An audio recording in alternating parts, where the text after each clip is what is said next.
It still has 4 minutes and 30 seconds of flight time, safe flight time left.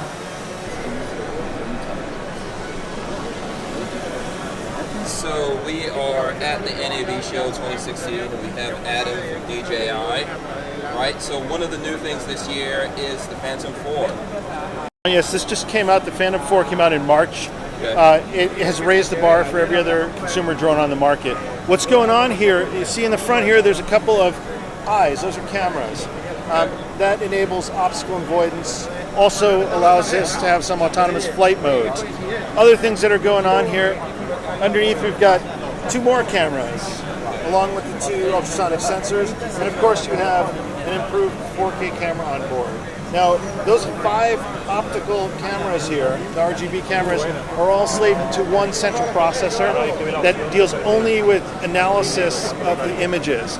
So I mentioned before obstacle avoidance. So now what's happening is, if you're flying this straight at a wall with obstacle avoidance on, it will not go into the wall, even if you're throttle full forward. Okay. And when you're in one of the 2 autonomous flight modes, tap fly, for example, a lot of people just want to work the camera. Now you can. You tap on the screen in the DJI Go app, and this will just go, and it allows you to control the gimbal and the camera. And are you worried about banging into something? Well, if something is in front of it, it will sense it and it will avoid it. It'll either go over it or it will hover in front of it. Okay. And then there's another mode here, a very interesting mode. You know that we had in previous drone models, Phantom 3 for example, Yes. we had Follow Me. Right. That was really following a signal, but here That was following the controller itself. that's absolutely right. Absolutely right. It's following the controller. Right. This has active track. And active track, what this does is these cameras see. They create a 3D volumetric image of you. And what they do is they know that you look a certain way when you're looking forward, and that you look different when you turn your head to the side and profile. And when you're walking, you look even different. You know, you're more different. Right. But it still knows it's you. And what will happen is this will lock onto you if you want it to. And if someone else is operating the drone for you with the remote controller, you can start walking, and this will follow you. It will try to keep you in the center of the camera frame. Okay. Very, very useful. You want to do a media walk and talk. Very useful, very helpful. If no one else is there, will it still follow you? So if you put the controller down on the table, it still follows you, right? It'll still follow you. You know, But you can't. But no one's panning and getting the little. Right. Okay. But I mean, safety first. You want to make sure that someone's always like paying attention to the controls. But these are autonomous flight modes. The drone will do what it's programmed to do. Okay. Awesome. So now you said that the obstacle avoidance is in the front.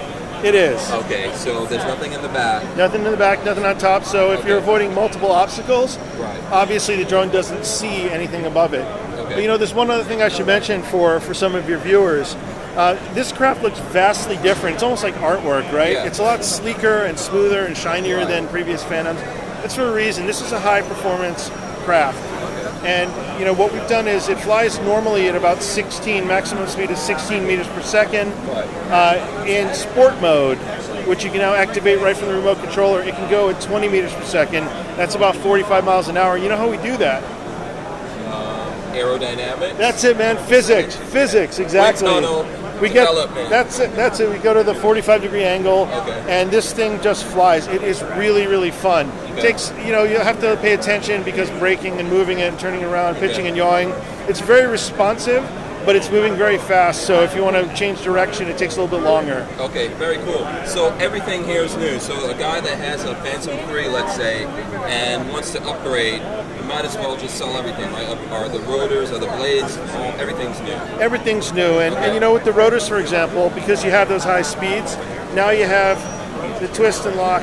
Okay, so yeah, totally props. different system. Absolutely. Different battery here in the back here. Let's take a look and do a little battery pull. It's still a 4-cell battery, but now it gets up to 28 minutes. Right, looks like it's a little bit shorter. Shorter, bigger battery. more capacity, yeah. Okay. And the rotors themselves seem to be a little bit higher, so you're not getting the rotors showing up as much. No, well, yes, that's that's the end result, but they're not actually higher. What we have is more of a slope to the arm here, a thinner arm, and now you see the motors are exposed.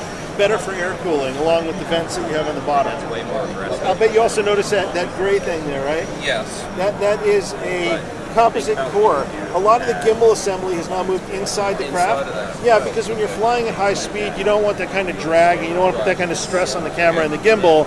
So here, the other thing that's going on in there is we have a lot of redundancy. We have compass redundancy, IMU redundancy. We have some vibration dampening material in there. It's just a much smoother experience, and the craft itself, because of all the sensors, is 5 times more stable in a hover than the Phantom 3 is. Okay, and so is that making it a little bit tougher?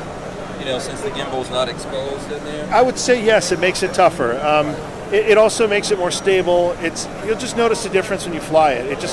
It really feels like a high performance craft. Okay, great. Now with this camera, is this a completely different camera? No, this is a similar camera, but you do notice the differences. For example, it's been redesigned, but I mean, it has a better lens than the Phantom 3 camera, better corner sharpness, less distortion. You have less chromatic aberration than you had before. And then, but the biggest thing I would say is this gimbal is now U-shaped. So it's the difference between cradling something with one hand and 2 hands. That's the kind of stability you're getting. Okay. So one last question. On the camera itself, the diameter here, is that the same as the old one? The reason why I'm asking, if you have filters and things like that you want to put on, can you do that? You know, I haven't actually tried. I'm not sure. That's a very good question. Oh, okay. But let me get you an answer for that. So we can find out, but that would be a good thing to know. I mean, we have some Phantom 3s on the table over there. I'm really curious. Let's take a look right now. Okay, great. Let's do that. Okay.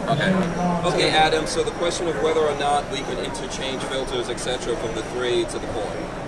Yes, we just had a look. It was a really good question. Apart from the Phantom 3 standard, you can. You have the same diameter. You can use the same filters on the Phantom 4 as you do on the Phantom 3. Also, if you're looking for the HDMI module, it should work as well. You know, from your remote controller, you change the plate on the bottom, and you can also get the HDMI output as well. Okay, great. Thank you. I'm looking forward to trying this out. You said it's already released. It's out. It's $1,399. There's some bundles out there with extra battery, 2 extra batteries, a backpack, but it's One of the cool things I like, it comes with its own hard case, right? It does. Yeah, it comes with that new gray case. A lot of people are talking about that. Yeah, absolutely. Do we have one here? They're all in the back. They're all in the back room. Okay, yeah. But it comes with one. Yep. Great. Thanks a lot. I appreciate it. Thank you very much.